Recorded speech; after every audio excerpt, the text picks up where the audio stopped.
Bonjour, on va commencer. Donc merci d'être venus si nombreux pour un des derniers débats électoraux de cette campagne communale à XL. Donc ce débat est le fruit d'une collaboration entre le collectif Mémoire coloniale et lutte contre les discriminations et Attaque Bruxelles. Donc je laisserai au collectif le soin de se présenter. Mais donc en ce qui nous concerne, Attaque est une organisation d'éducation populaire qui vise à éclairer les grands enjeux économiques et sociaux, notamment en vue de combattre les menaces que fait peser la pensée unique néolibérale sur la démocratie. Et donc par incidence, on a beaucoup travaillé sur les questions démocratiques et sur les nouvelles pratiques qui sont susceptibles de renouveler les démocraties. Et donc cette soirée sur ce thème était une occasion de contribuer à éclairer le débat citoyen dans ce quartier, dans lequel les habitants n'ont pas toujours eu le sentiment d'être écoutés dans l'élaboration des politiques publiques. Donc encore deux petites précisions pour nos orateurs. Donc d'une part, nos interventions seront chronométrées de manière à garantir un temps de parole équitable.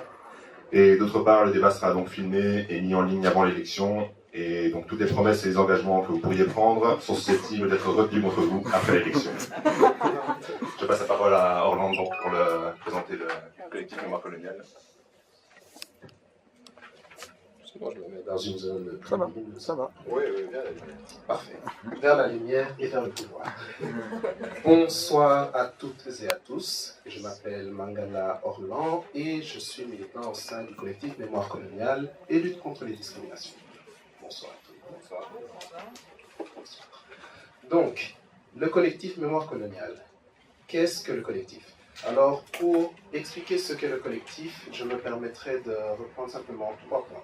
3 points qui constituent notre ligne politique, notre vision et notre engagement. D'une part, nous sommes un mouvement décolonial qui lutte contre toute forme d'entreprise, de système qui vise à aliéner les populations, tel que le capitalisme déshumanisant, tel que nous aimons l'appeler. D'autre part, nous sommes également un mouvement panafricain.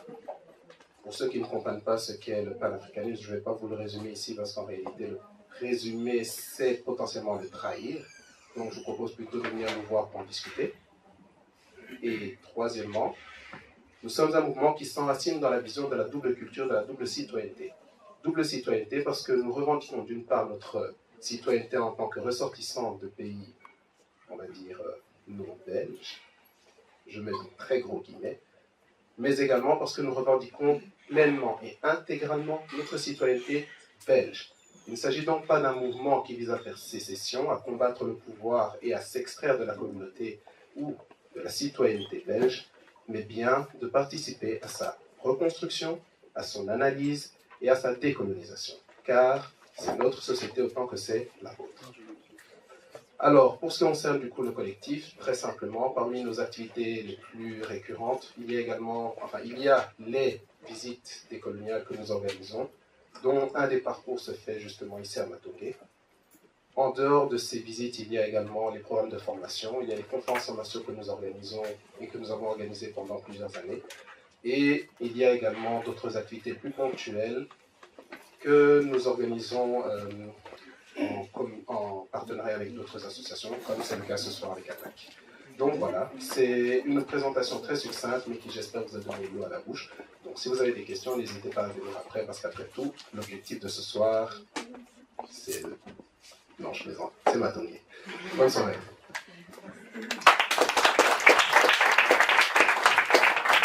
Merci beaucoup à Orlan et à Grégory pour la présentation des deux organisations. Pour ceux qui ne me connaissent pas, je m'appelle Moïse Esso. J'ai été animateur de Soula Bala sur Radio Campus pendant de très nombreuses années et j'ai eu l'honneur de diriger l'émission entre 98 et plus ou moins 2012, je crois, à peu près. Et donc voilà, c'est un exercice que je retrouve avec plaisir de diriger des débats. Alors on va entrer dans le vif du sujet puisqu'on a une vingtaine de minutes de retard. Nous sommes donc aujourd'hui ici à Matongé. Évidemment, Matongé, c'est le nom de ce quartier, mais un nom qui il y a quelque temps, fait l'objet de quelques discussions, puisque il y avait des velléités de modifier ce nom et de rendre ce quartier peut-être un peu moins identitairement multiculturel. Évidemment, XL, justement dans cette dynamique qu'on va appeler de gentrification. Il y a également une certaine hausse de loyer qui s'observe à Ixelles. Il ne fait plus bon, ou en tout cas il ne fait plus moins cher de vivre à Ixelles. Et également cette attaque, je dirais, contre l'identité africaine de Ixelles, même si Ixelles ne se résume pas à Matongé, c'est clair, mais en tout cas, Matongé est l'un des quartiers emblématiques d'Ixelles. Alors, je vais, dans un premier temps, balayer le podium tel qu'il est présenté, c'est-à-dire de Madame de Bock à Solange Pitroipa, pour que chacun d'entre vous, en 2-3 minutes, grand maximum, parce qu'après il y aura sans doute une deuxième question, nous dise qu'est-ce que son parti, qu'est-ce que sa liste propose par rapport à ce sujet qu'est la gentrification d'Ixelles. Est-ce que vous êtes d'accord avec le gommage de ce multiculturalisme? Est-ce qu'il faut le présenter autrement? Je commence par Madame de Bock. Bonjour tout le monde. D'abord, merci à Attaque et Mémoire coloniale d'avoir organisé ce débat. Effectivement, la gentrification, elle se ressent en termes de logement. On est dans une réelle situation d'urgence sociale. C'est en tout cas l'analyse qu'on fait avec le PTB, avec 4000 ménages qui sont sur liste d'attente d'un logement social. On a parlé de hausse des loyers, c'est en fait 26% depuis 2006 de hausse des loyers. Et évidemment des logements sociaux qui sont laissés dans l'insalubrité par la commune, des personnes qui vivent dans des logements sociaux où pendant plusieurs mois en hiver il n'y a pas de chauffage. Ça c'est la réalité dans laquelle on est aujourd'hui, à Ixelles. Et que fait la commune à côté de ça? Elle octroie des permis d'urbanisme pour des projets de logement de luxe qui contribuent à faire pression vers le haut sur les logements, sur les loyers des logements à Ixelles. La conséquence, c'est finalement qui bénéficie des politiques menées par les autorités communales, c'est les grosses sociétés immobilières comme Immobel et les riches. Ça, c'est au niveau des logements, mais ça se voit aussi au niveau des commerces, cette politique de gentrification, avec notamment l'exemple de la galerie Matongé, qui est laissée par la commune dans un état d'insalubrité énorme, avec évidemment la saleté, aussi le non-remplacement des lumières, le manque d'installations pour pouvoir justement traiter les déchets, et malgré de nombreuses concertations entre les commerçants de la galerie et les communes, il n'y a rien qui est fait. C'est-à-dire que les commerçants, ils sont juste poussés à bout, et on peut se poser la question de est-ce que finalement la commune attend qu'il y ait un incident d'insalubrité pour pouvoir évacuer tout le monde, revendre à un baron de l'immobilier pour pouvoir y installer des grandes marques comme Burger King ou H&M dans la continuité de la nouvelle chaussée d'Ixelles. Si aujourd'hui les commerçants de Matongé ne peuvent plus habiter à Matongé, ni même commercer à Matongé, en fait, c'est la première étape pour ensuite s'attaquer à tout l'associatif culturel et aller vers un Matongé qui va s'éteindre. Et du coup, plutôt qu'une politique pour les barons de l'immobilier et les multinationales du commerce, la commune doit, à notre sens, assurer l'effectivité du droit au logement et des conditions de travail saines pour les travailleurs de Matongé à travers la rénovation sans fermeture de la galerie, sans fermeture des commerces de la galerie Matongé.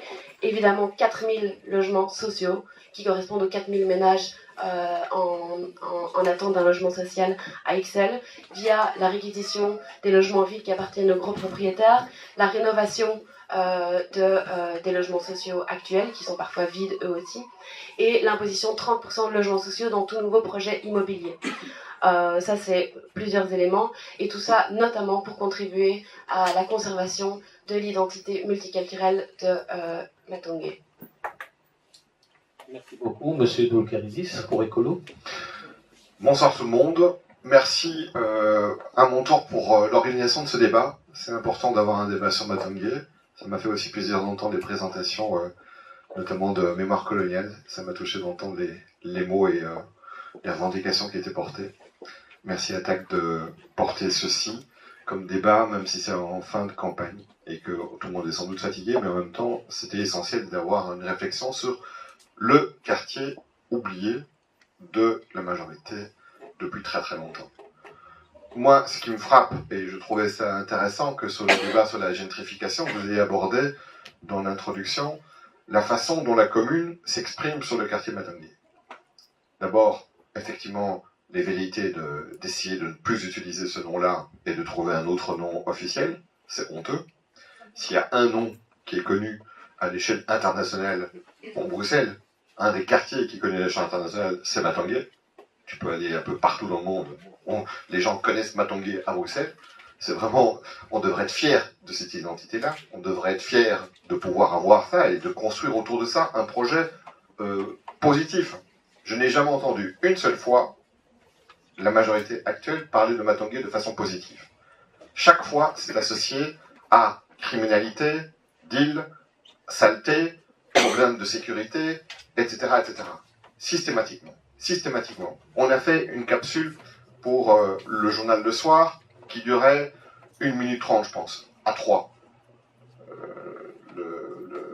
Madame la bourgmestre, Madame actuelle, jusqu'à dimanche, Madame Dufresne, Monsieur Diallo et moi-même. Et elle a réussi, Madame Dufresne, à associer Matongué à des trucs encore négatifs sur une capsule où on devait chaque fois dire un seul mot.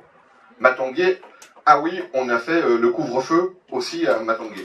Rappeler un truc négatif par rapport à ça. C'est inacceptable. Il y a là un problème, et moi ce que je trouve encore plus inacceptable, c'est que le même parti qui est dominant dans cette commune depuis 150 ans, au moment des élections, n'hésite pas à afficher les gueules de tout le monde sur les façades et dans tout le quartier, alors qu'il oublie ce quartier et qu'il le méprise depuis extrêmement longtemps. Je trouve ça dégueulasse. C'est quelque chose de scandaleux, et à un moment donné, il faut pouvoir le dire. Et c'est bien, la campagne était sympathique, etc., mais il faut pouvoir le dire. Et sur la gentrification, j'ai été ministre du Logement pendant 5 ans lors de la précédente législature. On a débloqué 1 milliard d'euros, ce qui n'est pas rien, pour rénover les logements actuels qui sont effectivement inoccupés parce qu'ils doivent être rénovés, justement, construire de nouveaux logements, pouvoir mettre en place des dispositifs d'accès à la propriété, et la commune a certes fait quelques petits efforts pour pouvoir, enfin ils ont en tout cas inauguré ce que nous avons pu financer et entamer comme travaux, et donc là pour les inaugurations c'était là, mais comme porteur de nouveaux projets pour faire en sorte qu'il y ait pour des publics qui n'ont pas les moyens de se loger à Ixelles, et notamment dans ce quartier, de continuer à le faire, il n'y a pas eu vraiment un engouement extrêmement fort. Je reconnais à l'échine du logement socialiste d'avoir essayé d'apporter une attention et dans les contrats de quartier en soutien avec la région et dans ses compétences de logement pour pouvoir améliorer la situation, mais on part de tellement loin, on est l'avant-dernière commune sur le logement. Vous avez encore 1 minute plus ou moins. Non, je vais même arrêter. Que fait Écolo pour justement changer de politique? On est candidat à la majorité, on est candidat au majorat pour apporter d'autres types de priorités et de visions par rapport à ça. Je veux dire, en termes de logement, Caroline disait ici, mettre dans tout projet de construction de logement par le privé un pourcentage qui doit être important pour justement rééquilibrer le pourcentage de logements destinés au public avec les revenus les plus faibles. C'est essentiel. J'ai mis en place à la région un dispositif pour combattre les logements à l'abandon. Ce dispositif, il y a une cellule qui existe à la région, il faut l'actionner, il y a des moyens qui existent pour pouvoir le faire. Les commerces au-dessus, les habitations dessous des logements, la même chose, il y a des moyens pour pouvoir essayer de remettre ça sur le marché et le rendre accessible via des AIS ou un autre système à des publics qui sont en difficulté. Le soutien pour pouvoir aussi parfois accéder dans des projets comme le Community Land Trust qui permettent d'accéder à la propriété en payant les briques et pas le sol. C'est un peu compliqué à expliquer, mais allez regarder CLT, c'est extrêmement important parce que ça permet de devenir propriétaire pour des gens qui ont des petits revenus dans des projets intéressants. Donc les moyens sont là, c'est la volonté politique qui manque à un moment donné et c'est cette volonté-là qu'il faut à un moment imposer après ces élections. Merci beaucoup. Alors, vous êtes libre d'applaudir, hein, c'est pas interdit. Monsieur Pierre Niemboué, vous êtes là pour le CDH, qui est l'autre partie, je pense, de l'opposition à Ixelles. C'est tout à fait par hasard que les trois sont d'un côté. Non, je vais un peu rectifier. Donc, nous sommes une liste citoyenne Objectif Ixelles. En effet, je veux dire, il y a plus ou moins 25% de personnes du CDH et toutes les autres personnes, entre autres, je veux dire, notre tête de liste, qui n'a pas... Enfin, si, pardon, je vais dire une bêtise. D'autres personnes qui n'ont pas de couleur politique et qui voulaient développer quelque chose à Ixelles. Ben voilà, donc pour votre liste, par rapport à cette question de la gentrification, que dites-vous, que constatez-vous, mais que proposez-vous aussi? Ici, bon, j'ai quand même tiré, je veux dire, un signal d'alarme, parce que quand on voit, je veux dire, la politique mise en place actuelle, je veux dire, il n'y a pas beaucoup de choses qui bougent. Entre autres, au niveau des logements sociaux. Les logements sociaux, la région a appliqué, je veux dire, un taux moyen de 7%, alors qu'à Ixelles, nous sommes qu'à 3%. 3%, c'est minime. Moi qui ai travaillé dans les logements sociaux également, 3%, c'est très, très faible. Alors aussi, je veux dire, l'image de Matongué qu'on présente, c'est une image, un peu comme M. Dulkeridis le disait, c'est une image négative. Alors que Matongué, je veux dire, a une identité. A une identité, à savoir que Matongué, pour ceux dans les jeunes qui ne le savent pas, Matongué est une commune quinoise. Et donc, dans les années 60, quand les Congolais venaient ici en Belgique, allaient, je veux dire, étaient accueillis à la maison africaine, où ils étaient logés pour faire leurs études. Donc, si on supprime l'identité, je veux dire, à Matongué, c'est toute une identité qui va disparaître, et nos enfants, demain, ne sauront plus ce que c'est. Donc, moi, je ne serai pas aussi long que, je veux dire, que M. Dulkeridis, parce que bon, moi je suis pas un grand politicien, je parle beaucoup avec le cœur, mais je veux dire, il faut, mais il faut surtout, c'est une augmenter le pourcentage au niveau des logements à Ixelles et à Matongué, revivre Matongué. Pour vous donner un exemple, il y a M. Elzenov, qu'est-ce qu'il fait? Il débarque de temps en temps, je veux dire, à Matongué avec un car, présente, je veux dire, le quartier Matongué, fait visiter, montre, je veux dire, les bananes plantains qui sont pourries, et les gens quittent Matongué sans avoir acheté quelque chose. Donc, quand vous partez par exemple à Paris, vous allez visiter la Tour Eiffel. Quand vous revenez, vous ramenez, je veux dire, un petit souvenir au niveau de votre visite parisienne. Donc, qu'est-ce qu'il faudrait faire? C'est aussi un projet au niveau de la régie commerciale. Il faut avoir une vraie politique d'investissement au niveau public et commercial, je veux dire, ici à Ixelles.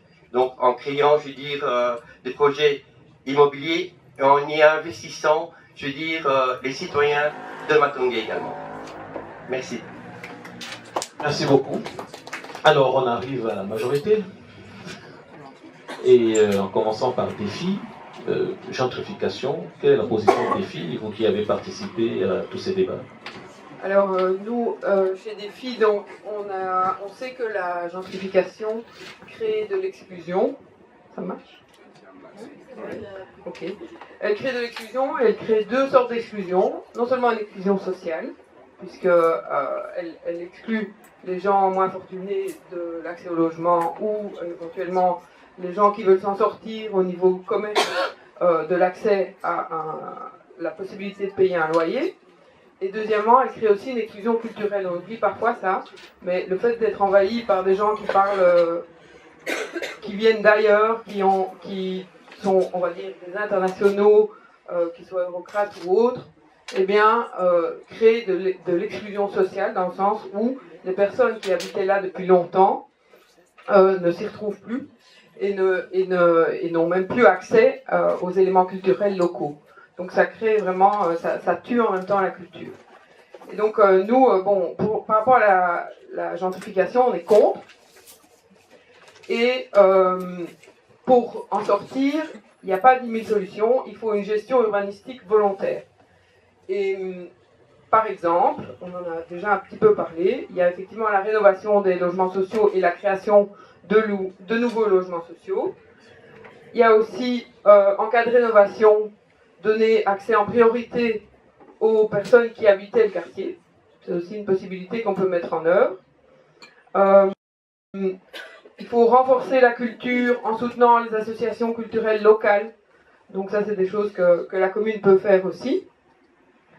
Il y a l'aspect dont Christophe de Keridis a parlé, c'est l'idée de effectivement actionner les moyens de la région. Il y a énormément de moyens qui sont à disposition des communes. Et effectivement, on peut très bien y faire appel. Et enfin, il y a des éléments qui sont directement dans les mains de la commune, qui sont la limitation des charges d'urbanisme.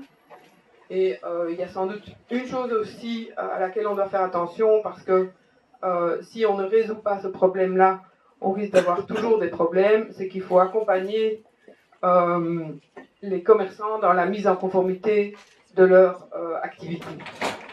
Voilà, en gros, c'est ça notre position. Merci beaucoup. Pour le Parti Socialiste, Karen Caneza, le PS est dans la majorité. Qu'a fait le PS pour lutter contre ça? Je dois quand même dire que ça me fait un petit peu rigoler tout ça, parce que c'est la première fois que je me présente aux élections. Je suis là pour représenter le PS, mais je ne fais pas encore partie des instances qui prennent des décisions, mais merci quand même de présenter comme ça. Je voudrais déjà aussi vous remercier d'avoir organisé ce débat, parce qu'il permet justement d'aborder des sujets, des problématiques qui nous permettent de voir l'évolution de l'identité ixelloise et surtout d'apporter des solutions structurelles pour Matongé. Alors, moi, je pense que ce qui est important de mettre en évidence ici, c'est quelles sont réellement les solutions que l'on propose pour ralentir la gentrification, comme vous l'avez énoncé, de Matongé. Donc, je n'ai pas de grand discours pour descendre mes adversaires, mais plutôt, je vais vous présenter ce que nous avons dans le programme du PS ixellois pour venir, en tout cas, ralentir le phénomène de gentrification qui, on le sait, ne dépend pas que des instances publiques, mais aussi est tout simplement une réponse de l'offre et la demande sur le marché de l'immobilier. Vous le savez, Matongé et Ixelles, c'est la commune la plus chère du Royaume de Belgique. Et Matongé connaît des pressions de toutes parts venant de Louise et du quartier européen. C'est une réalité à laquelle on ne peut pas déloger. Et c'est les contrats des privés, on ne peut pas empêcher les gens de vendre leurs biens au plus offrant, tout simplement. Ensuite, qu'est-ce que nous proposons, nous? Quelles sont les actions concrètes que nous proposons au PS d'Ixelles pour arriver à retenir, ou en tout cas à freiner cette gentrification?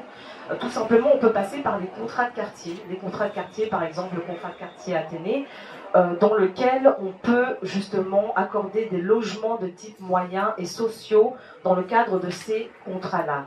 Qu'est-ce que ça veut dire? On bénéficie du périmètre de préemption. Ça veut tout simplement dire que la commune, et dans l'intérêt général, peut racheter des logements et les revendre à des prix moyens, bien avant qu'ils ne soient accessibles au privé, ce qui permet justement de contrer l'inflation des prix des loyers à Ixelles. Et justement, dans ces contrats de quartier, vous avez la possibilité, grâce notamment aux investissements que la région offre et la collaboration avec la commune, de créer sur 4 années ici pour le contrat Athénée, une trentaine de logements sociaux et de type moyen, avec 15 millions en fait, d'euros. Et on ne s'arrête pas qu'à la création de logements, on essaie de créer aussi une harmonie pour créer plus de cohésion en fait, à Ixelles, parce qu'on sait qu'il y a une dualisation de la population. Qu'est-ce que ça veut dire? Mais tout simplement, on a mis en place, avec l'aide aussi des comités de quartier, de Racine de Matongé. Je pense que certains d'entre vous ici, dont M. de Keridis qui est au collège, vous savez que pardon, dans l'opposition, excusez-moi, conseil communal, vous voyez. Voilà. Ceux qui sont à la commune savent que Racine de Matongé a pour but de promouvoir la diversité africaine à travers l'art et l'écriture, tout simplement. Nous avons 4 projets sur 4 années que nous allons, on va dire que nous allons subsidier dans ce cadre-là. Actuellement, nous avons 2 projets pour 2019 pour la promotion de l'art africain à Matongé. Ensuite, pour tout ce qui est d'éviter l'éviction des commerçants à Ixelles, on sait très bien qu'il y a quelques années, je pense l'année passée, il y a eu pas mal de remous lorsque on a demandé aux commerçants de soit se structurer non plus en ASBL mais en SPRL et se mettre au niveau administratif et comptable. Il y a eu la création de projet ERSCOP qui a été créé en 2017, une coopération entre Émergence Ixelles, l'échevin Béa Diallo, l'échevin de l'emploi et Start Création. quel était le but justement de la création de ce projet? C'était régulariser et légaliser certaines activités économiques qui sont, on va dire, non professionnalisées et leur donner une structure dans laquelle ils peuvent se mettre à niveau administrativement et de manière comptable, mais aussi pouvoir avoir des formations qui leur permettent d'avoir leur gestion et d'avoir leur propre TVA par la suite. Donc voilà, il y a certaines actions que l'on peut aussi mettre en place de manière concrète pour éviter justement qu'il y ait de moins en moins, on va dire, de spécificité à Matongué actuellement dans le PS. Voilà. Merci beaucoup. Merci à vous. Et derrière, on aborde celle qui est du parti de la bourgmestre et qui, à principe, doit parler en même temps de bilan, parlant de gentrification que de propositions. Alors, concrètement. Bonsoir à tout le monde. Je vous remercie effectivement pour l'organisation de ce débat qui me tient particulièrement à cœur en tant que personne d'origine étrangère et élue également de la majorité dont je suis au conseil communal depuis 2006. Donc, avant toute chose, moi je tiens quand même à préciser à toutes et à tous que la bourgmestre et toute sa majorité tiennent catégoriquement à ce quartier, au quartier Matongué. Parce qu'il y a des intox qui affirment que ce quartier va disparaître, on n'aime pas ce quartier, mais c'est pas possible. Tout ce que j'entends, ça me rend malade d'entendre ça. Moi, je viens presque tous les jours à Matongué. La bourgmestre également, elle est même dans le magazine XL Matongué qui est sorti le 1er octobre. Vous pourrez lire son interview. Tout ce qu'on a fait pour le quartier, je pense que des gens restent sourds à ce niveau. Parlons déjà du nom. Elle a proposé au collège pour que le nom de la galerie Porte de Namur soit changé et puis officialisé Galerie Matongué, ce qui a été approuvé. Avant, ça n'existait pas, c'était officieux. Et maintenant, c'est devenu officiel. Et la galerie souffrait de beaucoup d'insalubrité et c'était vraiment pénible quand on rentrait dans cette galerie. Et puis, il y avait les problèmes d'insécurité également au niveau incendie, etc. Bon, étant donné que c'est un bien privé, donc la commune n'avait pas trop la main. Mais nous avons proposé quand même pour intervenir, pour réparer et mettre les plans incendie en ordre, aux frais, mettre la peinture. On a vraiment rénové la galerie. Et tout ça aux frais de la commune. Donc, si quelqu'un n'aime pas son prochain, il va pas investir pour l'aider quand même. Hein. Donc, j'aimerais bien qu'on arrête ce fantasme-là qui, pour moi, n'a pas lieu. Et puis, en ce qui concerne la gentrification, c'est vrai que le quartier connaît une certaine mutation, comme dans beaucoup d'autres quartiers d'Ixelles et dans d'autres communes également. Mais notre objectif, c'est vraiment faire en sorte pour que les logements vides qui se trouvent au-dessus des commerces soient vite remis en logement rénové. On fait vraiment on a des agents constatateurs qui relèvent tout ce qui est immeuble inoccupé et on propose réellement à ces propriétaires de faire une sortie en dehors des commerces pour pouvoir les mettre en location et on lutte également contre vraiment la scission des chambres en petit appartement, enfin en petite chambre pour louer. C'est parce que des étudiants qui vivent dans des conditions vraiment insupportables dans certains immeubles qu'on trouve vraiment inhumains. Et donc la bourgmestre prend tout ça à cœur parce qu'elle fait régulièrement des réunions avec les riverains et les commerçants. Et tous les points qui sont soulevés par les riverains et les commerçants, elle revient avec ses membres du collège et on propose des solutions régulièrement. Parfois, elle vient avec le chef de corps ou bien le chef de la propriété et parce qu'il y a des problèmes des conteneurs qui débordent, on a dû enlever. Ce que les gens ignorent, c'est que la chaussée de Wavre est régionale. Donc, c'est la région qui s'occupe du nettoyage. Parce qu'une rue propre, ça donne un sentiment de sécurité. Une rue malpropre, ça donne un sentiment d'insécurité. Et nous, parfois, on est obligé de pallier aux insuffisances de la région pour venir nettoyer assez régulièrement aux frais de la commune. Donc, tout ce que nous mettons en place pour sauvegarder ce quartier, parce que nous tenons vraiment à ce quartier. ce quartier ne va jamais disparaître. Il n'y a aucune raison que ce quartier disparaisse. Je veux que tout le monde l'entende. Parce que nous tenons vraiment à sa diversité, à l'interculturalité de Matangé. Et j'y veille également parce que même les gens de l'opposition qui siègent là savent bien que c'est quelque chose qui me tient à cœur et que je ne ferai rien contre quoi que ce soit pour ce quartier. Donc, je peux vous rassurer que rien ne va changer. Bien, merci beaucoup, parce qu'on est quasiment en train d'arriver à la fin. Donc, vu le temps que chacun a utilisé, ça va être difficile de relancer une deuxième série de questions sur ce point-là. Et je vais demander à Mme Pitropa de garder le micro, parce qu'on va aborder la deuxième partie, qui est une partie qui a quand même été assez rocambolesque avec XL. C'est-à-dire que, en un mot, j'en parle à titre, parce que j'ai participé directement à des rencontres avec la bourgmestre, avec le représentant de Défi.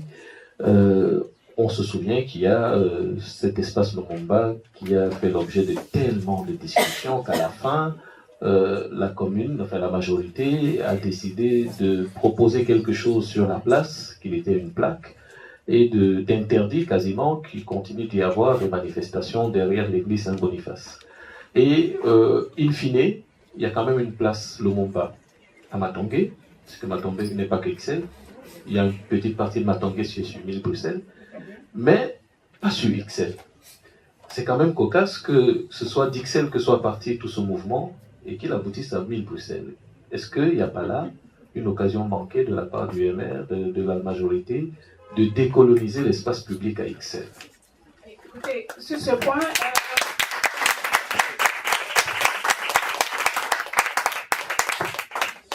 je tiens à remettre les choses en bon ordre. Il y a quelques temps, c'était une association qui a proposé, via l'échevine du PS, non, SPA, la proposition de mettre cette petite place derrière la galerie, non, derrière l'église, place Patrice Lumumba. Donc, c'est parti d'un article. Il y a une personne qui est sortie dans la presse en disant qu'elle était opposée. Alors qu'aucun dossier n'avait été au collège ni au conseil. Il n'y avait aucun dossier qui avait été transmis, une quelconque demande. Donc, on a médiatisé ça sans que nous-mêmes, on était vraiment pris au dépourvu. Béa et Diallo et moi, on était furieux parce qu'on... Attends, Madame Pitropa, oui. Il y a du temps. Or, oui, vous faites l'historique, mais après, il y a quand même eu une demande formelle qui a été refusée. Bon, après, quand c'est arrivé, qu'est-ce que vous avez fait? Voilà, c'est passé au collège, au conseil communal. Il y a eu des interpellations.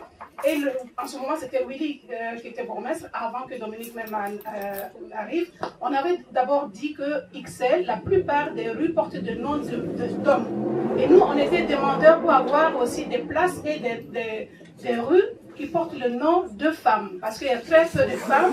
Voilà. Et donc, du coup, ça, c'était la première proposition que nous, on travaille là-dessus. Et puis, on est venu avec Patrice Lumumba. On a dit, bon, ok. Il y avait des gens qui je vais vous proposer qu'il me m'invite la prochaine fois. Oui, voilà. Donc, on avait dit qu'on allait... C'est une bonne idée, effectivement. Donc, on a dit qu'on allait organiser une commission de concertation avec les gens de l'opposition pour discuter et faire des propositions de différents noms et voir quel nom sera consensuel. Et c'était là-dessus. Et tous les débats sont partis en vrille. Et puis, on a mis la pression sur la bourgmestre et on a dit tellement de choses qui ne sont pas vraies sur elle. Et moi, je dis, la manière dont on voulait imposer la place Patrice Lumumba ne lui a pas plu. Donc, elle a dit, écoutez, moi, je vais bien faire tout pour Matongé, mais la place Patrice Lumumba, vous devez nous laisser le temps de gérer ce dossier. Parce que ça ne se prend pas une décision comme ça. Elle dit qu'il n'y aura jamais de place Lumumba. Mais oui, parce que justement, elle était énervée quand bon, c'était la pression que vous avez fait aussi. Hein. Il y a eu des manifestations à la place Fernand Koch, il y a eu tellement de trucs là-dessus. Quand vous voulez quelque chose, vous ne savez pas qu'il y a un droit aussi à respecter. Donc la pression était énorme. Il y a eu une pression démocratique quand même. Oui, bien sûr, mais il y a eu des injures, il y a eu quand même des menaces, tout ça. Donc moi, je suis sûre de ça, parce que je suis témoin. Donc la manifestation, ce n'est pas cette façon, il faut dialoguer avec l'autorité. Bref, en fait, en d'autres termes, si je vous entends bien, la bourgmestre a puni les gens en disant vous avez mal demandé, vous n'aurez pas. Elle n'a pas puni, elle avait demandé du temps pour qu'on gère ça en commission. Et ça, on ne l'a pas donné ce temps-là. Mais maintenant, parce que vous avez encore un peu de temps par rapport à la décolonisation de l'espace public, maintenant que la majorité, notamment le MR, parce que j'essaie d'avoir discuté au moins 3 ou 4 fois avec la bourgmestre là-dessus, que les blocages venaient de Défi et du MR, je ne vais pas diaboliser ces deux parties-là, mais je le sais, il faut dire la vérité. Est-ce que maintenant, du fait que c'est quand même la place Lumumba à Matongué à l'entrée, il n'y a pas un changement de politique dans la future mandature? Vous allez continuer de réagir en disant on a mal demandé, on ne reçoit rien? Mais non, c'est pas ça. On n'a jamais dit qu'on ne recevra rien. Moi, je pense que la façon de fonctionner, c'est vraiment l'échange. On a une bourgmestre qui est vraiment adepte de l'échange. Et si on met fin à ça et on fait des impositions, et là, ça ne va pas. Nous sommes prêts à collaborer avec toutes les associations. Et quand on a parlé de l'association Quartier des Continents qui voulait prendre le nom de Matongué, c'est faux. Parce que c'est une association qui n'a rien à voir avec la commune. Mais est-ce que le MR change son fusil d'épaule par rapport à la décolonisation de l'espace public, ou bien la bourgmestre, avec toute l'ouverture qu'elle a montrée jusque maintenant, continuera avec cette ouverture? Nous sommes prêts à collaborer avec toutes les associations pour le bien-être du quartier, pour que XL, Matongué existe. Nous avons comme jumelage avec, comment on appelle, la commune de... comment on appelle la commune où il y a le jumelage avec XL, Kalamou. Nous faisons énormément pour Kalamou qui est à Kinshasa. On envoie nos fonctionnaires communaux pour intervenir pour le bien-être de Kalamou. Donc on intervient énormément déjà pour Kinshasa. Non, ici nous parlons de mémoire coloniale, pas de coopération internationale. Non, c'est pour revenir au fait que nous ne mettons jamais un dossier à part. Nous, on ne refuse pas le dialogue parce qu'on veut le bien-être de tout le quartier. Donc ça, le fait de dire que le maire est contre, c'est tellement une solution de facilité. Ok, merci beaucoup. Alors, Madame Kaneza, puisqu'on va dans l'autre sens, et pour la troisième question, ça sera au choix. Alors, oui, finalement, le PS n'aura pas pu faire obtenir une décolonisation symbolique à Matongué, qui est quand même le quartier symbolique des Africains. Qu'est-ce que vous en tirez? Vous avez tout à fait raison, mais pour nous, ce que nous en tirons, je commence déjà par la petite conclusion, vu que c'était ici fin juin 2018. Nous sommes contents parce que la place a quand même pu exister. C'est vraiment le plus important pour nous et qu'elle se trouve sur Matongué malgré tout. Maintenant, j'aimerais quand même qu'on revienne un petit peu au sujet qui était la mémoire coloniale et puis la mémoire coloniale ici et comment est-ce qu'on l'aborde au niveau du PS d'Ixelles. Moi, je pense déjà de manière personnelle qu'il faut déjà accepter son héritage, il faut accepter son passé, parce que c'est ça qui permet déjà d'amener le discours, d'emmener le dialogue et puis d'avoir des discussions, on va dire, assez saines et équilibrées.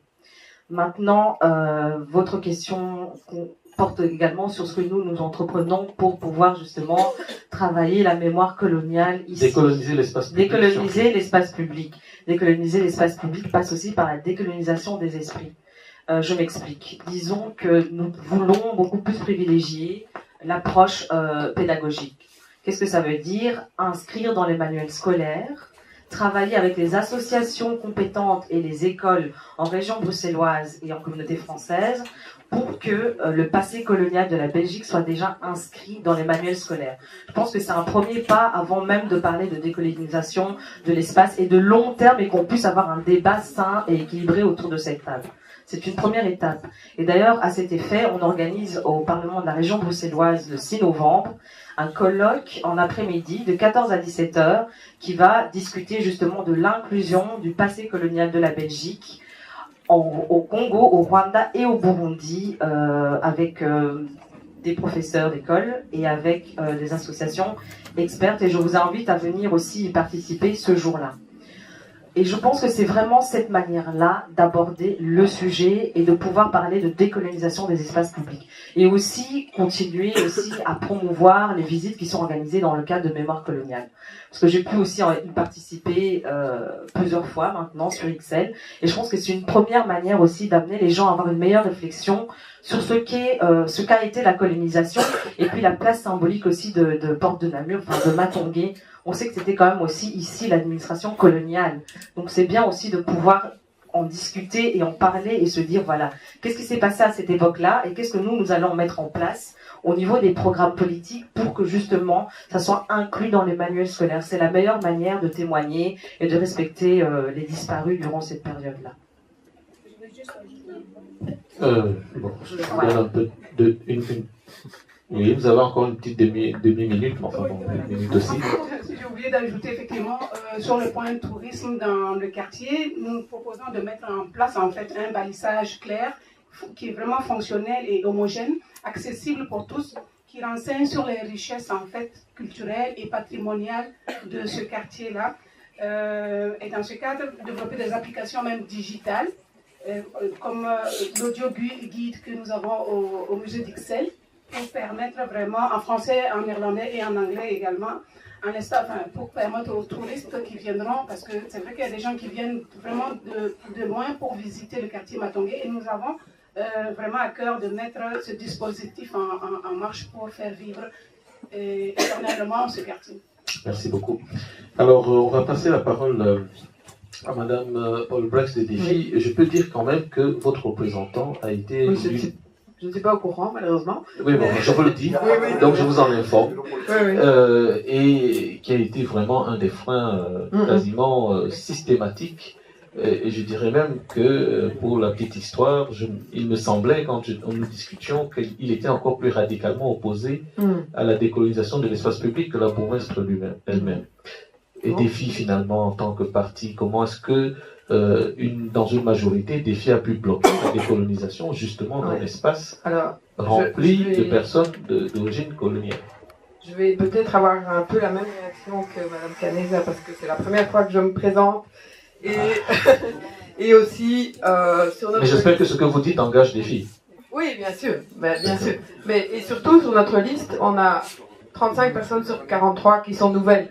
Donc, c'est vous dire que c'est une nouvelle liste et de nouvelles personnes qui donc, sans doute... doute... Donc, il y a de l'espoir. Oui, il y a de l'espoir, exactement. Et donc, oui, alors, sur la place Lumumba, moi, je ne fais qu'une simple citoyenne à ce moment-là. Et donc, j'ai pas bien compris ce qui se passait.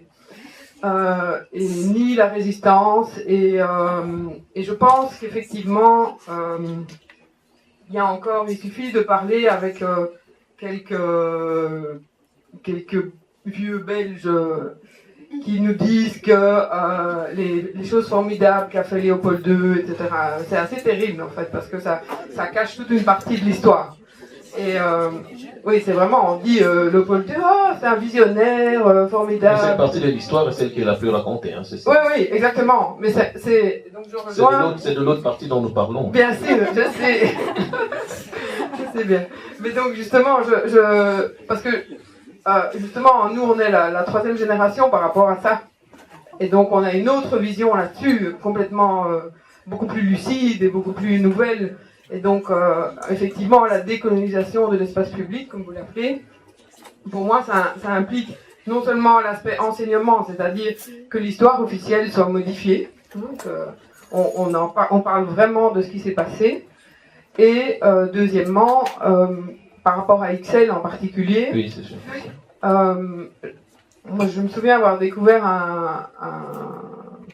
un monument près de l'abbaye de la Sambre qui m'a donné des frissons. Et ce genre de choses doit être absolument expliqué, quoi. Dans quel contexte ça a été conçu et pourquoi c'est là, etc. C'est terrible, quoi, ce monument. Et donc, je pense que c'est comme ça qu'on va faire avancer les choses en attaquant la partie enseignement et effectivement les aspects touristiques qui ont été évoqués tout à l'heure. Expliquer convenablement ce qui s'est passé ici, l'histoire de Matongé. Et l'ensemble des éléments, parce que c'est pas le seul monument qui se trouve à Ixelles et qui rappelle l'histoire coloniale, exactement ce qui s'est passé. Voilà, c'est une position de défi. Voilà, merci beaucoup. J'avais une question qui aurait pu être posée à Madame Pitrepas, mais elle a déjà dépassé son temps. C'est de savoir si on fait une sorte de liste, si dans la décolonisation de l'espace public, il ne faudrait pas lister un peu tous ces monuments, ou en tout cas travailler avec les associations et que les communes fassent le travail dont vous venez de parler. Enfin, on va quand même passer la parole à Monsieur Pierre Niemboué. Je voulais juste ajouter un Oui, vous avez encore quelques secondes, oui. Voilà, je voulais quand même aussi insister sur le fait que c'était le PES AXL qui s'était vraiment battu dans la majorité pour que cette place ait lieu aussi. Et qu'elle a travaillé en collaboration avec la ville de Bruxelles pour que cette place puisse exister le 30 juin 2018. C'est important de pouvoir le dire aussi. Merci. Voilà, merci. Monsieur Pierre Boué, alors, concernant cette question de la décolonisation de l'espace public, je suis un peu désolé parce que on a eu une rencontre une fois, organisée d'ailleurs par la commune, avec les associations où Madame de Gaulle, que vous remplaciez, reconnaissait qu'il y avait une difficulté, y compris individuelle, à aborder ces questions avec facilité. Au niveau de votre liste, est-ce que vous avez réfléchi réellement à cette décolonisation? Et si oui, qu'est-ce que vous proposez? Tout à fait, sinon je ne me serais pas présenté. Non, mais ici, je veux quand même rappeler que par rapport, je veux dire, à la place Lumumba, il faut rappeler que le CDH, seul le CDH et écolo étaient d'accord. Donc tous ceux qui étaient, je veux dire, dans la majorité, le MR, PS et DEFI, ont voté contre à main levée. Donc ça, j'en ai quand même... On fait une discussion d'abord. Oh, oui, mais bon, ça a été fait, je veux dire, à main levée. Et aujourd'hui, bon, moi qui travaille, je veux dire, à la ville de Bruxelles, pour pas le cacher, j'étais attristé de savoir que, bon, c'est, je veux dire, la commune de Bruxelles-Ville qui a pris, je veux dire, quelque part et qui a accepté qu'on fasse cette place sur Bruxelles, même si, comme vous l'avez dit, Matongué est situé, je veux dire, à Excel et une partie sur Bruxelles-Ville. Mais il faut aussi savoir que, je veux dire, au niveau de Matongué, on voit, il y a la maison africaine, tout se trouvait, je veux dire, ici aux alentours, je veux dire, la maison africaine, il y avait, je veux dire, il y a toujours rue d'Arlon, l'ambassade du Congo. Il y avait, je veux dire, les grandes sociétés, je veux dire, africaines, telles que les chemins de fer, l'Union minière, qui se trouvaient vraiment dans le quartier ici, au niveau de Matongué. Donc c'est vraiment quelque chose d'important. Aussi, je veux dire, au niveau de la décolonisation, je veux dire, de l'espace public. Tout le monde voudrait dire oui, mais je veux dire, en disant oui, il faut quand même réfléchir très fort. Parce que je veux dire, bon, enlèvement, on va enlever la statue de Léopold II, rappeler que Léopold II, c'était pas, je veux dire, la personne, il faut se rappeler, les mains coupées, tout ça. Donc, c'est une étude qui doit être collective. Et si on enlève, je veux dire, cette histoire, les jeunes de demain pourront-ils encore savoir de ce qui s'est passé réellement? Donc, il faut quand même se rappeler, il y a toute une histoire là derrière. Et vous, votre proposition, c'est de laisser ces monuments comme ça? Non, donc c'est une étude, je dis, c'est une étude collective à faire, mais il ne faut pas que l'histoire disparaisse. L'histoire, elle a existé. Si on la fait disparaître, demain, nos jeunes ne sauront plus ce qui s'est passé. Et la décolonisation... Non, s'il vous plaît, ça se passe ici. S'il vous plaît. Sinon, je retiens celui qui a parlé et il ne parle pas quand on donne la parole tout à l'heure. Il aura déjà dit ce qu'il veut. Vous savez, moi, je veux dire, moi qui suis, je veux dire, d'origine, je veux dire, congolaise, donc papa congolais et maman belge. Non, même si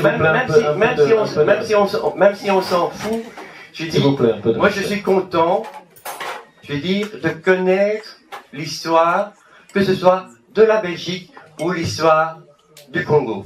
C'est quelque chose qu'on ne peut pas bannir comme ça. Mais monsieur Nyongwe, vous dites qu'il faut garder l'histoire pour qu'elle ne disparaisse pas, mais pour décoloniser l'espace, comment on fait en gardant cela pour décoloniser l'espace public, d'après vous? Mais c'est pour ça que j'ai dit que c'est un débat qu'il faudrait avoir avec, je veux dire, l'ensemble, je veux dire, de la communauté.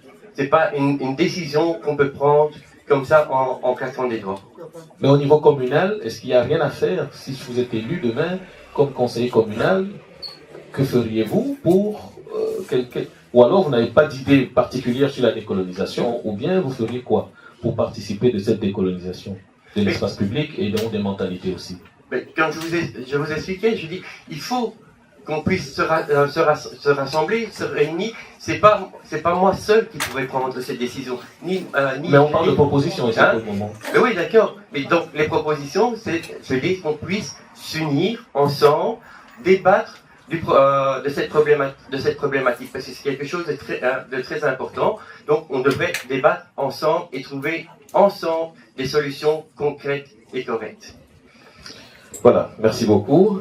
Monsieur Dokerdis, écolo, comme l'a rappelé tout à l'heure Monsieur Niemboué, a été l'un des principaux soutiens. Je ne suis pas là pour faire la pub, mais je donne des faits. En sachant qu'effectivement le PS aussi, dans la majorité, n'a pas su renverser la vapeur, mais enfin, a défendu aussi. Comme ça, tout le monde reçoit ce qui lui revient. Alors, qu'est-ce que vous ferez de plus en tant qu'écolo pour aller plus loin que soutenir, par exemple, une place Lumumba pour décoloniser l'espace public? Alors, d'abord dire que je ne suis pas d'origine congolaise. C'est important à préciser. Et Solange, en fait, je n'ai rien contre toi. Vraiment, je n'ai rien personnel. S'il vous plaît. Simplement, c'est un peu agaçant de participer à des débats. Quand je vais au GRAC pour parler des vélos, le MR envoie un jeune qui te parle de vélo comme si c'était un écolo, mais qui ne correspond pas du tout au programme du MR et à ce qu'il pratique exactement à ce moment-là. Quand on vient ici, c'est toi qu'on envoie. Moi, je trouve que ce serait bien que les têtes de liste qui sont représentatifs de l'ensemble du truc essaient d'être présents en tout cas au maximum, parce que c'est des enjeux qui sont importants pour tout le monde et on doit être le plus représentatif possible et pas parfois envoyer les gens qui ont l'air le plus adaptés au public qui se présentent. Et donc, par rapport... S'il vous plaît, pas de dialogue sur la table. Je peux dire mon opinion là-dessus. Vous pouvez réagir tout à l'heure. En l'occurrence, je ne vous ai pas du tout attaqué. J'ai attaqué le MR là-dessus et je ne vous ai pas du tout attaqué. De toute façon, son temps de parole est en train de s'écouler. Oui, et puis moi, je peux encore dire ce que je pense, et c'est aussi pour ça que je suis invité. Alors, sur la place Lumumba, ok, admettons que parce que Audrey Loès, qui est conseillère communale, un jour est intervenue pour dire qu'il n'y avait pas assez de noms de femmes dans les noms de rue, que c'est peut-être à cause d'elle que on est... Non, mais je rigole. Mais qu'on n'a pas inauguré cette place Lumumba parce qu'il fallait chercher un nom de femme. Je rappelle que dans un autre contexte, parce que le même débat a eu lieu, place Roger Lallemand, finalement, on a été innovant et on a dit place Roger Lallemand et Lucien Hermamin-Kilsen pour avoir la parité dans les deux noms. À la limite, si c'était ça l'obstacle, il y avait moyen de trouver une solution et de mettre un nom de femme en plus pour pouvoir inaugurer une place consacrée finalement à ce témoignage de la mémoire, parce que c'était ça, c'était la symbolique qui comptait, c'était pas autre chose. Et donc, ne disons pas que c'est un acte manqué. C'est un acte manqué qu'Ixelles, qui est quand même, on dit Matangué sur 2 communes, mais quand même c'est sur Ixelles essentiellement, c'est un acte manqué de ne pas être parvenu à le faire, et je rends hommage à Bruxelles-Ville qui a eu l'intelligence et la rapidité de compenser ça et de le faire. Merci, je le dis, à tous ceux qui ont œuvré pour ça, bravo, il fallait le faire. Sur la mémoire, c'est vrai que c'est pas simple de regarder sa propre histoire, pour aucun pays, mais à un moment donné c'est un devoir de mémoire, et on le doit à nos citoyens. On ne doit pas effacer la mémoire, là-dessus je comprends ce que tu voulais dire, on ne doit pas l'effacer, on ne doit pas faire semblant que ça n'a pas existé, mais il faut, à un moment donné, être capable de la décoder avec nos regards d'aujourd'hui. Et il y a un travail qui doit être fait. Benoît Hennings, député écolo au Parlement fédéral, sans cesse intervient pour qu'on ouvre les archives, pour qu'on fasse un travail avec les historiens, avec les associations, pour justement être capable de faire un travail de mémoire, comme on l'a fait, la Belgique l'a fait sur la Shoah, elle l'a fait. Comme la Belgique demande à la Turquie de le faire sur les génocides arméniens, ou sur d'autres pays comme ça, la Belgique doit être capable, à un moment donné, de faire un travail de mémoire honnête sur son passé colonial, et de pouvoir contextualiser et expliquer avec cette nouvelle lecture, la lecture qu'on peut faire aujourd'hui, courageuse, on peut l'accompagner à côté des monuments qui existent. Moi je ne demande pas de les déboulonner, mais je demande qu'ils soient contextualisés de manière correcte. C'est ça qui est important, et ce devoir de mémoire, je pense que c'est dans cette direction qu'il doit aller. Je rejoins l'intervention qui disait que dans les manuels scolaires, il y a un travail aussi à faire, à réaliser. Il y a, on peut y aller. Donc, on interpelle souvent à la communauté française, à la Fédération Wallonie-Bruxelles, pour qu'on aille dans cette direction sur les manuels scolaires. C'est aussi extrêmement important de pouvoir savoir quelle est l'histoire qu'on enseigne à nos enfants par rapport à ce truc-là. Et moi, je rends hommage aux associations et à la jeunesse, je ne sais pas de quelle génération, combienième, peu importe, mais qui aujourd'hui, effectivement, dans une logique totalement émancipée, qui n'est pas l'héritière du même colonialisme et tout ça, se dit, voilà, nous voulons faire ce travail-là, nous nous sentons et belges et non belges d'une certaine façon, et nous sommes prêts à continuer à revendiquer ce travail-là, et ils ont raison, c'est pas que vous qui devez le faire, c'est la société belge qui doit le faire de manière extrêmement claire, ce serait son honneur de pouvoir le faire de manière la plus correcte possible, en concertant évidemment avec tous les acteurs qui sont concernés, pour pouvoir justement rendre cet hommage-là, et cette lecture qui est, je pense, le travail que doit faire n'importe quelle démocratie par rapport à son propre passé. Merci beaucoup. Merci beaucoup. Alors, le PTB a toujours été idéologiquement, même si il est né un peu après, anticolonialiste. Alors, concrètement, après, à part d'être anticolonialiste, anti-impérialiste, concrètement, pour décoloniser l'espace public, que propose le PTB? Concrètement, à Ixelles, de par le centre historique qui a constitué Ixelles dans le développement de la colonisation au Congo, mais aussi au Burundi et au Rwanda. Aujourd'hui, on voit les traces du passé qui continuent à exister, et ces traces, elles sont violentes et elles contribuent encore aujourd'hui à développer une vision colonisatrice de l'Afrique. Ces traces doivent être inventoriées, ça c'est évident. Donc c'est les traces de l'espace public. Et évidemment, la place Lumumba, ça aurait vraiment été une opportunité pour Ixelles, de par son passé colonial, de se remettre en question et d'éduquer à l'histoire du passé colonial d'Ixelles. C'est vraiment dommage que ça n'ait pas eu lieu sur Ixelles. Alors, je ne sais pas dans quel monde c'est le PS qu'il a obtenu à Bruxelles, le PS d'Ixelles qu'il a obtenu à Bruxelles-Ville, c'est les associations sur le terrain qui ont permis d'obtenir cette place Lumumba. Le blocage de la majorité à Ixelles, je pense qu'il est notamment lié aux intérêts qui existent toujours parmi les membres du MR, notamment de Stex, dont la famille a fait fortune en pillant le caoutchouc au Congo, ou encore Brassine, qui est accusée, ou encore... Le débat est filmé, donc elle est responsable de ses propos. Ou encore Brassine, qui est accusée par la famille Lumumba d'avoir contribué à son assassinat. Donc évidemment un inventaire de ce qui reste dans l'espace public. Et évidemment, un inventaire des restes humains, que ce soit Luzinga ou Lumumba, doivent être évidemment rendus au peuple congolais. Mais alors aussi, tous les objets, il va y avoir la réouverture du musée à Tervuren, tous ces objets doivent être inventoriés et ça doit être fait par une commission mixte, ça doit être mis à disposition du peuple congolais. Et pour ce qui n'est pas déplaçable, des objets de l'espace public, on doit y apposer des plaques éducatives. Comme les associations le défendent, ces mesures permettront de contribuer au développement d'une identité congolaise, mais également un outil d'éducation plus large pour toute la population belge. Parce que, en fait, je pensais commencer en disant, voilà, tout le monde est d'accord pour dire que le système colonial est un système criminel, mais en fait, personne ne l'a dit, et c'est vraiment un fucking système criminel. Mais en fait, ces objets, ces restes, cette histoire coloniale qu'on veut mettre en avant aujourd'hui, en fait, ces objets n'en sont que la pointe visible, parce que c'est tout un pillage global de toutes les richesses dans les colonies qui a été effectué lors des colonisations, notamment par la bourgeoisie belge, mais pas uniquement jusqu'aux années 60. Encore aujourd'hui, les multinationales belges continuent à aller piller l'ensemble du territoire africain. Et aujourd'hui, sur les 23 familles les plus riches de Belgique, il y en a 9 qui ont fait fortune en pillant l'Afrique. À la colonie ouverte jusque dans les années 60, on a remplacé la domination du territoire africain par des aides imposant une conditionnalité économique permettant aux multinationales occidentales d'aller piller les ressources en Afrique.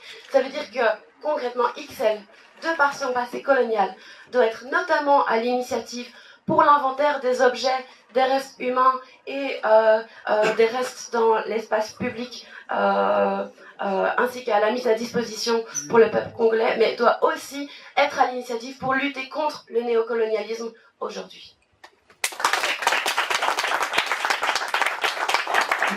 Merci beaucoup.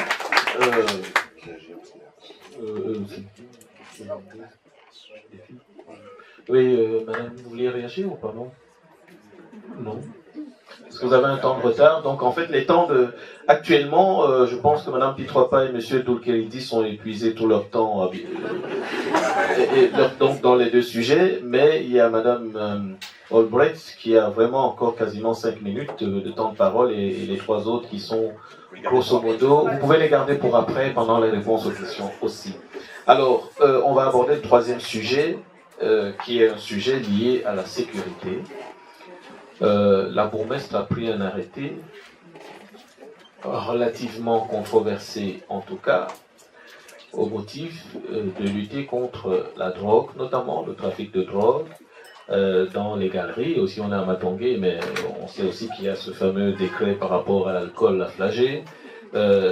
Et donc, en gros, est-ce que finalement, XL, quartier de bandits, Matongué, quartier de bandits, où il faut réagir, ou bien c'est vraiment un sujet de préoccupation? Je ne vais pas demander la parole à Mme Pitropa en premier, parce que je vois qu'elle saute sur le micro, mais ce n'est pas le cas. Je voulais vraiment demander d'abord à Mme Albrecht, qui a donc justement son temps de retard. Vous êtes dans la majorité, et au niveau sécurité, il y a vraiment des soucis au point de devoir prendre des arrêtés. Préciser quelque chose par rapport à la majorité, c'est que on n'a pas de voix au collège. D'accord. C'est un des deux. Non, c'est important à donner. Il est conseiller communal. Mais il n'a pas de voix. D'accord. Donc, dont acte. Alors. Voilà. Alors oui, par rapport à ça, nous on a une approche beaucoup plus intégrée des choses, c'est-à-dire d'abord faire appel aux associations de commerçants et d'habitants. C'est vraiment la participation citoyenne est un élément extrêmement important pour nous. Et je pense que par exemple, par rapport à la lutte contre la drogue, il y a bien sûr la police, mais il n'y a pas que la police, il y a aussi la possibilité que les habitants et les commerçants se mobilisent et qu'avec l'aide de la police, on puisse mettre des choses en place de manière plus pérenne et permanente en fait, puisque les gens qui habitent là sont là, quoi. Donc ça, c'est une première possibilité qu'on voit par rapport à la lutte contre la drogue. On sait que ce n'est pas facile de lutter contre la drogue quand c'est dans un quartier. Et donc, la solution qu'on voit, c'est une solution mixte, donc entre appel à la police et collaboration avec les associations et les habitants. Alors, sur l'alcool, et ce qui a été fait pour Flagey, alors j'habite juste à côté, enfin... Bon. Non, pas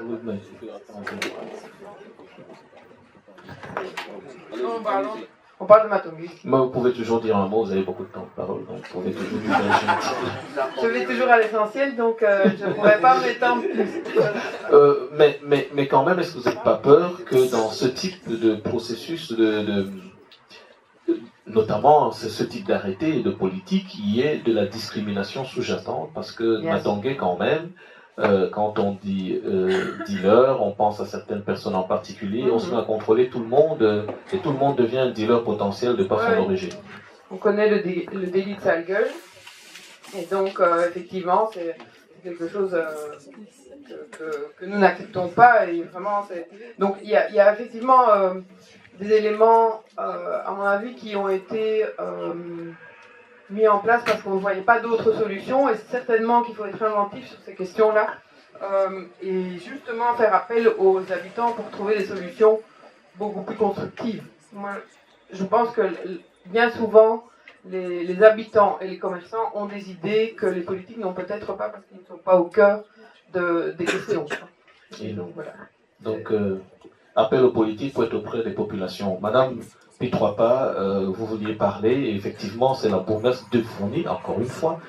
Forcément, quand on est au pouvoir, on prend des décisions, mais après, il faut les assumer.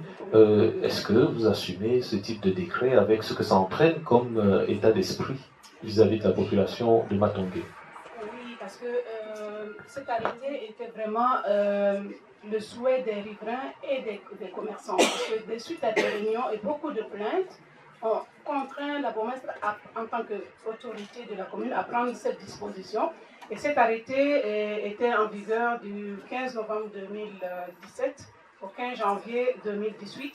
Et les résultats sont quand même assez impressionnants parce qu'il y a une nette amélioration en comparaison avec la situation observée il y a 2-3 ans, quant à la présence de la police au sein du quartier, mais également aux différents points sensibles de la zone. Moi, je pense que depuis qu'il y a eu ces contrôles, pendant cette période de contrôle, il y a 108 arrestations judiciaires et 90% relatives à la lutte contre le deal de rue et 130 PV pour incivilité. Donc, ce que nous visons réellement, ce n'est pas parce que tu as une gueule de black. Non, c'est pas ça. C'est juste pour lutter contre les deals de rue parce qu'on nous a taxé d'être complices des dealers parce qu'on sait où ils sont et on ne les arrête pas. Ça, c'est ce qui revient régulièrement. J'ai fait la campagne dans le quartier. On m'a répété régulièrement que la commune ne fait rien contre les dealers et tout ce qui est incivilité. On prend des dispositions pour pallier à ce problème et on nous taxe de racistes. Soyons cohérents, parce que tout ce qu'on veut, c'est... Qu'est-ce que vous faites pour, par exemple, justement, en tenant compte de la spécificité des populations visées par ce... Qu'est-ce que vous mettez pour éviter les bavures, par exemple, tout simplement? Parce qu'il n'y a pas que la police, hein, il y a déjà la police fédérale, il y a beaucoup d'unités. Ce n'est pas seulement la police de la zone qui participe à ces contrôles-là. Et surtout qu'on organise aussi des visites au secteur Oreca également pour lutter également contre le travail, le travail au noir. Donc, ça aussi, parce qu'on le fait dans d'autres quartiers. L'arrêté que la bourgmestre elle a pris, c'était vraiment en cohérence à la demande insistante des riverains et des commerçants. On a pris l'arrêté alcool à Flagey. Parce que les habitants se plaignaient également du bruit des gens qui boivent l'alcool jusqu'au petit matin et qui faisaient beaucoup de bruit, n'arrivaient pas à dormir. Donc elle a pris un arrêté aussi pour demander que les tables et chaises soient rangées avant minuit. Donc ça aussi, les commerçants, le secteur Oreca a souffert de ça. Donc elle prend en tant qu'autorité toutes les décisions pour quand même assurer la quiétude des habitants. Donc ce n'est pas du tout ce qu'on dit. Est-ce qu'il n'y a pas dans tout ce type de mesures une forme de cliché? Non, il n'y a aucun cliché parce que je connais plein de policiers qui adorent Matongé et qui sont contents de venir boire leur bière là-bas. Vraiment, vraiment, vous allez être surpris. Hein. On connaît beaucoup de policiers qui sont vraiment pour le quartier. Hein. Ils ne veulent pas faire du mal. Ce qu'ils veulent, c'est vraiment la quiétude du quartier, lutter contre les deals de rue et les incivilités. Parce que vous voyez bien comment on décharge des poubelles dans certaines rues, la rue Francard, etc. Il y a plein d'endroits où on voit vraiment des incivilités. Chaussée de Wavre, à côté du cinéma. Qu'est-ce qu'on fait pour inciter ces personnes à fonctionner correctement en dehors de la répression? Mais justement, parce qu'il y a des réunions avec les associations des quartiers et aussi des échanges avec les commerçants et les riverains, avec beaucoup de documents qu'on leur donne pour expliquer ce qu'on peut faire et ce qu'on ne peut pas faire. L'arrêté a été aussi, je peux le dire, l'information a été mise dans toute la zone contrôlée, enfin où l'arrêté était en vigueur. Il y avait un affichage qui informait déjà de quelle date à quelle date il y aura ces contrôles-là. Donc, on n'a pas fait ça au dépourvu. C'est suite aux demandes des habitants, j'insiste là-dessus, parce qu'elle ne l'a pas fait pour ennuyer qui que ce soit. Et depuis qu'elle a pris cette décision, les deals de rue s'est même déporté vers d'autres endroits. On m'a dit tout à l'heure... En fait, elle a déplacé le problème. Oui, le problème c'est ça. Voilà. Donc, maintenant, on me dit que c'est du côté de la rue de l'Arbre Béni, à côté du bâtiment Solvay, qu'il y a des deals. Qui est toujours à Excel aussi. Oui, voilà. Et donc, ça se déplace le problème. Mais il faut bien trouver une solution. Voilà, donc merci beaucoup. Alors, monsieur Doulkaridis. Oui, mais bon. Là je panache, hein, donc on ne suit plus. Bon, je vais quand même dire un truc avec lequel je suis d'accord avec toi, Solange. Le problème, c'est pas les policiers. C'est ce qu'on leur demande de faire, éventuellement. Mais c'est pas les policiers. Les policiers, individuellement et personnellement, nous on reçoit même des messages où ils s'étonnent parfois qu'on leur demande systématiquement d'aller dans certains endroits et pas dans d'autres. Mais donc, c'est pas le problème des policiers et du personnel qui appartient à cette... et qui fait ces interventions. Solange, finalement, tu l'as dit toi-même, la difficulté de l'arrêter qu'elle prend sur le quartier, c'est que ça fait semblant de régler le problème, mais ça ne le règle absolument pas. Il déplace le problème. Tu l'as reconnu toi-même. Et c'est déjà bien que tu puisses, voilà, qu'on puisse dire ça. C'est ça la difficulté. Si c'était une vraie mesure intégrée pour essayer de combattre effectivement le deal, mais pas de problème, on peut soutenir ça. On peut soutenir ça. Mais pour pouvoir le faire réellement, il faut effectivement le faire. Je pense que c'est toi qui l'avez dit tout à l'heure, dans une approche concertée, dans une approche globale. Et il faut le faire sans doute avec d'autres types de services que simplement le service de la zone de police d'Ixelles. Je crois qu'il doit y avoir, à l'échelle au moins régionale, des cellules qui s'occupent plus spécifiquement du trafic de drogue, qui peuvent l'aborder de manière globale et qui peuvent avoir une vision de gestion avec des associations qui sont spécialisées, avec des compétences qui existent et qui peuvent mener alors une action un peu cohérente. Mais si c'est juste pour le déplacer, ça ne va pas. Et encore une fois, je l'ai dit dans ma première intervention, ce que je regrette moi, c'est que c'est une occasion en plus qu'utilise finalement quand même la bourgmestre pour restigmatiser le quartier. Je trouve que c'est ça. Alors, est-ce qu'elle le fait exprès ou pas? Très sincèrement, je ne connais pas super bien Dominique Dufourny, je la fréquente quand même. Je ne pense pas, moi, que ce soit une attitude raciste. Je ne crois pas que ce soit ça. Franchement, je ne peux pas croire, moi, que ce soit ça. Mais le résultat, quand même, il faut se rendre compte, quoi. Il faut se dire que la plupart des mots qui sont associés à ce quartier, c'est toujours dans une logique stigmatisante. On ne dit pas, on va s'attaquer aux jeunes Richard qui viennent acheter leur cam dans le quartier. On dit, on s'attaque... Non, allez-y, monsieur le président. On parle de Matongué et que c'est un endroit un peu criminel. On a dit par ailleurs qu'il était sale, on a dit par ailleurs que... voilà. Donc c'est ça qui n'est pas compréhensible, qui n'est pas acceptable par rapport au quartier. Et que finalement, dans le résultat, tu te dis, il y a quand même, on a l'impression, une stigmatisation et un entretien d'une certaine image. Alors pour faire plaisir à certains habitants, on dit qu'on agit, mais dans les faits, on n'agit absolument pas. Et les gens sont conscients. Quand tu discutes avec les commerçants dans le coin ou avec les habitants, ils savent très bien que ce n'est pas une mesure qui va apporter un résultat.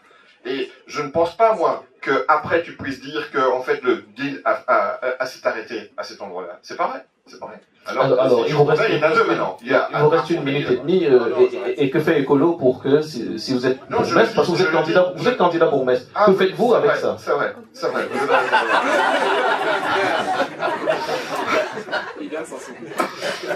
vrai ça. Donc, non mais, vous savez, il faut travailler, donc je le dis, c'est dans cette logique de concertation, c'est dans une logique beaucoup plus globale. Mais c'est pas... Alors, je voudrais aussi dire quelque chose qui corrige, parce que je comprends votre réaction en disant que vous n'êtes pas dans le collège et tout ça. En plus, pour les arrêtés de police, c'est vraiment la bourgmestre toute seule. Donc, c'est même pas avec le collège, même s'il participe au collège, c'est la bourgmestre toute seule. Donc, oui, d'accord, mais je veux dire, c'est pas une décision... C'est elle qui prend la décision. C'est pas une décision collégiale. Un bourgmestre, donc, si je suis bourgmestre, ça fait partie des prérogatives que tu dois prendre effectivement avec ta zone de police, avec normalement alors que feriez-vous? Vous expliquez la logique. Certainement pas une logique de déplacement du problème. Je le dis, travailler dans une logique concertée, dans une logique où on travaille aussi avec des associations qui sont spécialisées, avec le parquet, donc dans une dynamique un peu globale. Et je crois que le problème ne peut pas se résoudre uniquement au niveau local, même dans une commune comme celle-ci, par le bourgmestre, même si c'est moi.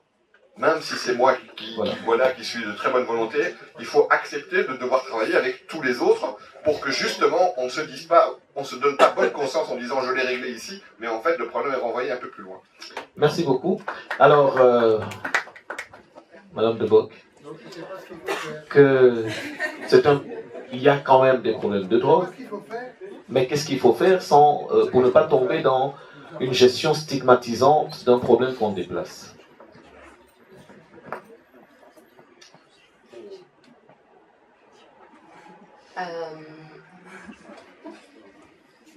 Les chiffres sont assez parlants. Il y a un article qui était sorti, je crois que c'était fin août, qui disait qu'il y avait eu 244 personnes contrôlées, 54 personnes arrêtées, et finalement seulement 17 par rapport à la drogue. Donc en fait, on se demande un peu pourquoi toutes les autres ont été arrêtées ou contrôlées, mais apparemment c'est pas par rapport à la drogue. Donc ça montre effectivement que c'est pas un système qui est efficace, la répression. Il faut lutter contre la drogue, c'est vraiment un problème, et contre le trafic de drogue. Mais la répression n'est pas un système qui est efficace. Preuve en est que les dealers, ils sont à nouveau là. Voilà, rien n'a changé. Ils se sont peut-être déplacés pendant un moment, mais là, ils sont revenus. Donc, voilà, un coup marketing pas très efficace. Et je pense que cibler un quartier à forte population d'origine étrangère, ça revient de facto à autoriser les contrôles aux faciès. Il n'y a pas 12 000 possibilités. On s'attendait à quoi, franchement? Et alors, moi, ce qui me turlupine, c'est la date d'entrée en vigueur de cet arrêté. C'était le 29 juin. Et alors, je me demande si c'est parce que c'était bientôt les élections et qu'on voulait séduire un électorat. Je vais séduire, si c'était pour séduire un électorat un peu plus aisé, ou bien si c'était à 2 jours de l'ouverture de la nouvelle magnifique chaussée d'Ixelles, dans finalement une politique qui contribue à la gentrification du quartier. Je pense que Ixelles doit, en tant que commune aussi diversifiée, Ixelles doit vraiment être à l'offensive pour lutter contre le racisme, plutôt que de prendre des mesures qui finalement contribuent à l'entretenir. Ça me semble juste fondamental, et pourtant c'est l'inverse qui a été fait. Et par rapport à la sécurité, et donc, par rapport à la lutte contre la drogue et contre le racisme, je pense que la drogue, on peut envoyer les policiers, et à certains moments peut-être il faut le faire, mais purée, c'est un problème sociétal, c'est un problème social d'abord. On sait que les personnes qui trafiquent de la drogue, elles ne le font pas par gaieté de cœur, parce que c'est sympa. La majorité des personnes qui rentrent dans le milieu de la drogue, c'est d'abord parce qu'elles sont dans la mouise, elles sont dans la misère, et je pense que c'est un problème social auquel il faut s'attaquer dans le fond, en luttant contre la précarité, mais aussi qu'il faut des campagnes de sensibilisation. Et alors au niveau de la police, il faut une police de proximité. Moi, quand je suis passée, c'était pas les policiers qui aiment bien boire une bière à Matongué qui étaient là, hein, parce que je passe tous les jours sur la chaussée de Loire, là. C'était pas eux qui étaient là, ça je peux vous l'assurer. Ils étaient certainement pas sympathiques, ils parlaient même pas français. Donc il faut absolument avoir. S'il vous plaît, n'interrompons pas les participants. Il faut absolument avoir une police de proximité qui connaît ses habitants, qui connaît son quartier, qui connaît ses riverains. Et en ce qui concerne la lutte contre la drogue, une politique ciblée. On sait qui sont les trafiquants de drogue à Bruxelles. Hein. On n'a pas besoin de. C'est comme pour le terrorisme, globalement. On sait ce qu'il est, non, c'est juste qu'on n'a pas assez de preuves pour pouvoir les incriminer, et du coup qu'est-ce qu'on fait? On brasse super large pour dire qu'on fait quelque chose, et finalement on n'obtient rien. Voilà. Alors, monsieur Pierre, la question de la sécurité, il semble qu'il y a donc des gens qui se plaignent qu'il n'y a pas de sécurité, et que pour les rassurer, il faut rafler, enfin le mot est peut-être fort, il faut contrôler, le mot est fort, il faut contrôler dans certaines zones d'Ixelles des gens pour que, et Mme Pitois-Pas l'a reconnu, après ils vont un peu plus loin. Bon, moi je suis pas candidat pour remettre avec ça, je tiens à le préciser. Donc vous n'aurez pas d'arrêté après. Donc je n'aurai pas d'arrêté. Non, mais ce que je constate, je veux dire, ici à Ixelles, c'est une politique très répressive.